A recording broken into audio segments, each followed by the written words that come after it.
Russia says China will start paying for gas in rubles and yuan. Now, that's bad for the United States petrodollar. So I'll go real quickly. In the 70s, the American economy went off the gold standard. We went on what they called the petrodollar, which was Saudi Arabia will not sell oil in any other denomination except American dollars. And the reason, and so now every other country would have to, if they want to buy oil, they'd have to convert their currency to dollars. And so then every other country just decided to use dollars as the reserve currency of the world because everybody had to have some for oil anyway. So they just started using it for everything. And so now so why would Saudi Arabia agree to do that? Because we gave them the use of our military anywhere they wanted in exchange for them doing that. And so that's why we're helping commit a genocide in Yemen right now. So that's why we look the other way when they chop up a Washington Post reporter, Khashoggi, right? We look the other way because of the petrodollar, right?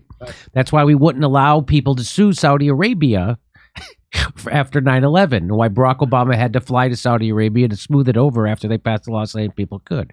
So it's all about the petrodollar. So if the petrodollar goes away, our economy will collapse, right, Professor Wolff? No, that's a little fast, Jimmy. It'll hurt our economy. Whether our economy collapses, that's a bit more. Well, how bad of a hurt? Well, even that is hard to answer because it depends. Let's take a step back if I can. The dollar is the global currency, in large part because of the things you said, but also, and this is crucial for folks to understand, after World War II, the United States was the absolute dominant economic power in the world. And they would have used dollars because of that fact, even without the story of oil and the petrodollar. That just made another reason. And you're quite right. The whole world holds dollars. Every central bank in the world keeps dollars along with gold as the backing for their currency. And this has been wonderful for the United States. And the way to understand it is really simple. It means when a dollar goes out of the United States to buy a piece of machinery or a bottle of French wine or anything else, we get the wine, they get this little cheap green piece of paper.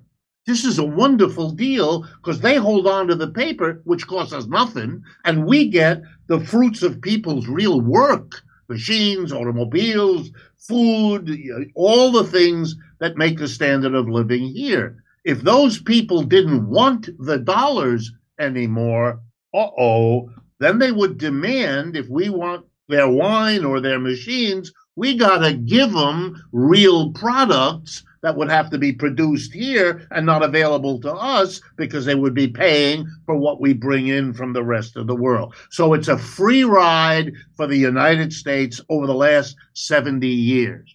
What's happening now is that every other country in the world understands this, and they don't want to play this game anymore.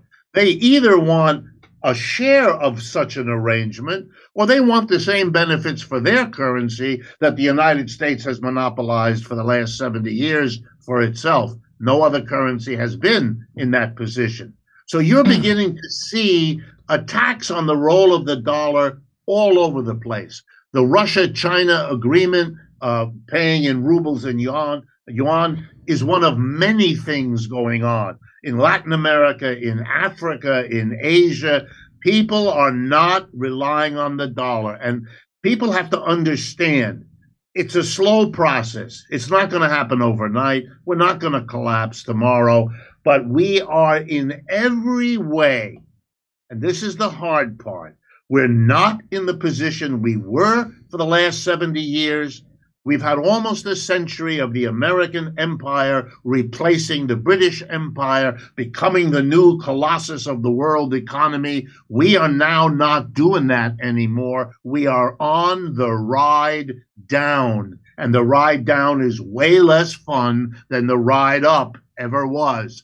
And it's hard to get your head around it, and it's a little scary, as it should be. And if we were rational, we would be trying to say to the others in the world, and above all, to the people in China, because if there's going to be a next empire, everyone knows who it's going to be.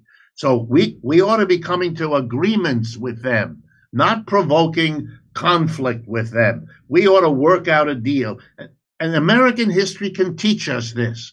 When we became independent from Britain, we fought a war. The British didn't want us to be independent. They were angry we dumped all that tea in the Boston harbor. And there was a war, the War of Independence. And to everybody's surprise, the big, powerful British Empire lost. In 1812, they tried it again, and they lost again. And you know what they did after that? They realized war is not the way to deal with this. We're going to work out a live and let live with this emerging colossus, the United States, that would challenge and then go beyond what the British Empire had achieved. And that's a much better way to figure this out and work it out than to have this endless self-denial that we're in a new and different position in the world, and then flailing out at everybody, trying to hold back a historical process. We're not going to be more successful at that than the British were able to hold on to their global position, or before them, the Ottomans or the Persians or the Greeks or the Romans. The history of the world is the history of the rise and fall. We have had our rise, and that's a sad reality, but we're not going to get out of it by pretending it's not happening. Go to jimmydore.com to see my new stand-up special, COVID Lies Are Funny. For only $10, you get to become a premium member, too. And come see us do our live shows. We're going to be doing stand-up comedy in Milwaukee, Nashville, Honolulu, Los Angeles, Northampton, Massachusetts, Syracuse, New York, Cohoes, New York, Hartford, Connecticut, Baltimore, Maryland, and more. Go to jimmydore.com for a link for all those tickets.